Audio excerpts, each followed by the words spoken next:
এক ঢিলে দুই পাখি মারতে চেয়েছিল আফগানিস্তান। কিংস এরিনাকে মিয়ানমার ম্যাচের হোম ভেন্যু করে তারা চেয়েছিল ১৩ নভেম্বর বাংলাদেশের সঙ্গে ফ্রেন্ডলি ম্যাচ খেলে সর্বোচ্চ প্রস্তুতি নিতে। তবে আফগানিস্তানকে সেই সুবিধা না দিয়ে বাংলাদেশে ম্যাচ খেলতে আপত্তি জানায় মিয়ানমার, যার ফলে ফ্রেন্ডলি ম্যাচের প্রতিপক্ষ শূন্য হয় লাল সবুজ।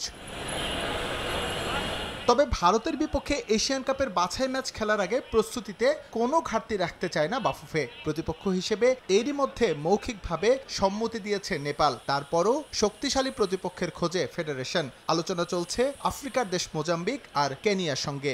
নেপালের সাথে আমরা কনফার্ম করেছি এখন পর্যন্ত, এবং এটার যে যতটুকু পেপার ওয়ার্কস যে বলেন ভার্বালি তো কত হয়ে গেছে, পেপার ওয়ার্কসে আমি যদি বলি এটা এখন 98% হয়েছে, 2% বাকি আছে। মোজাম্বিক তার সাথেও আমরা কথা আমাদের চলছে, এবং কেনিয়া, দুইটার দলের সাথে আমাদের কথা করছি। দেখা যাক যেটা এই খুব অল্প সময়ের মধ্যে কি করা যায়। এদিকে প্রস্তুতি ম্যাচের প্রতিপক্ষ নিয়ে দোলাচল থাকলেও নির্ধারিত সময়েই ক্যাম্প শুরু করছে বাফুফে। ৩০ অক্টোবর রাজধানীর একটি 5 তারকা হোটেলে শুরু হবে ক্যাম্প। হামজা দলের সঙ্গে যোগ দেবেন 9 নভেম্বর। তবে সমিত সোমের আসতে হবে কিছুটা বিলম্ব। আমাদের ক্যাম্প শুরু করা হচ্ছে আগামীকালকে থেকে।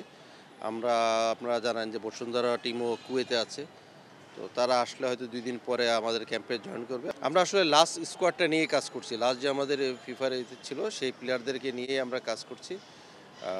তো ফামিদুল তো যেহেতু ইয়েলো কার্ডের আছে, সে তো থাকতেছে।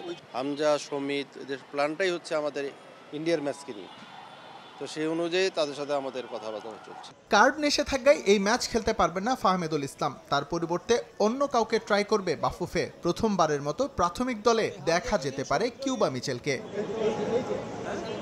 এস এম ইকবাল, সময় সংবাদ, ঢাকা।